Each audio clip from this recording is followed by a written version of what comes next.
नमस्कार दोस्तों, the knowledge of lamp channel पर आपका स्वागत है। आज मैं आपको रैखिक समीकरणों की कुछ विलोपन विधि से समीकरण किस प्रकार हल किए जाते हैं वह बताऊंगी। हाँ, और मेरी वीडियो देखने से पहले प्लीज़ मुझे सपोर्ट कीजिएगा, लाइक कीजिएगा एंड सब्सक्राइब कीजिएगा, ताकि मैं आगे चल के आपको, यदि आपको समझ में आता है तो मैं अपनी लाइटिंग की भी व्यवस्था अच्छे से कर पाऊँ। एंड आगे जो भी प्रोसेस होगी, यदि आपको समझना तो प्लीज़ मुझे सपोर्ट, लाइक एंड शेयर कीजिएगा।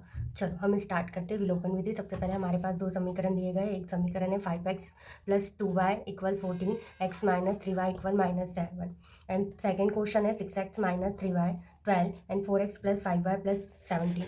ये इसे एक रेखिक समीकरण क्यों कहा गया है? एक रेखिक चर समीकरण, एक चरीय रेखिक समीकरण कहा जाता है इसे। क्यों? क्योंकि इसमें x की पावर कितनी होती है? 0 होती है एंड y की पावर कितनी होती है? 0 होती है।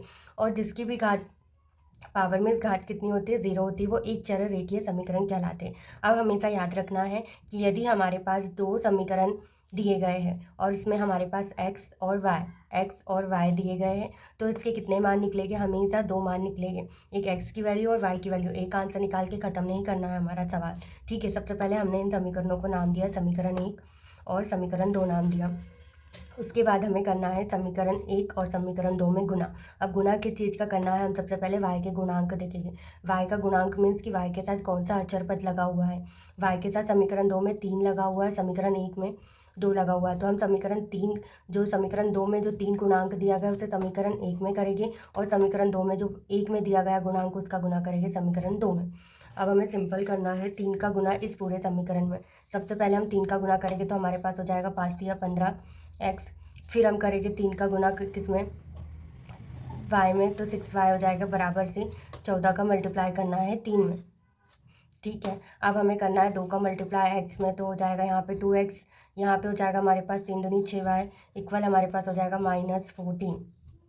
अब देखो, हमेशा याद रखना है यदि हमारे पास प्लस माइनस रहेगा या माइनस प्लस रहेगा तो हम समीकरण को क्या करेंगे?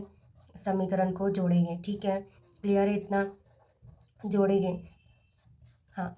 तो अब हमने यहाँ पे समीकरण 1 और समीकरण 2 को जोड़ेंगे, तो हमने जोड़ने का प्लस माइनस हो जाएगा 0 एंड 14 तिया कितना होता है? 42 होता है। 42 में से हमने कितना 14 को माइनस करेंगे तो हमारे पास ये 12 हो जाएगा। 12 में से 4 गए तो 8, यहाँ पे 3 बचेगा, 3 में से 1 गए तो 28। टोटल हमारे पास कितना बचेगा? 28। और यहाँ पे कितना रहेगा हमारे पास? 17x। तो x की वैल्यू हमारे पास कितनी हो जाएगी? 28/17। अब हमें क्या करना है? समीकरण 1 में या 2 में, हमें जिसमें रखना है। समीकरण 1 में x का मान रखेंगे। समीकरण 1 में x का मान रखने पर हमने यहाँ पे किया 5 मल्टीप्लाई, हमारे पास x कितना रहेगा? x की वैल्यू हमारे पास है 28/17 प्लस 2, y की वैल्यू चाहिए इक्वल 14। ओके, अब हमें यहाँ पे करना है, हमारे पास हो जाएगा इसका मल्टीप्लाई 28 × 5 17 प्लस 2y इक्वल हमारे पास 14 हो जाएगा, ठीक है। अब हम इन दोनों का मल्टीप्लाई करेंगे तो हमारे पास कितना हो जाएगा? 8 2y इक्वल 14। ऐसे करके हम y की वैल्यू निकाल लेंगे। अब हमारे पास सेकंड सवाल रहेगा 6x - 3y 4x 5y and 17। इसका हम सबसे पहले क्या करेंगे? y का गुणांक देखेंगे समीकरण 1 में। इसका गुणांक दिया गया है 3 में, तो समीकरण 1 में 5 का गुना और समीकरण 2 में किसका गुना करेंगे? 3 का।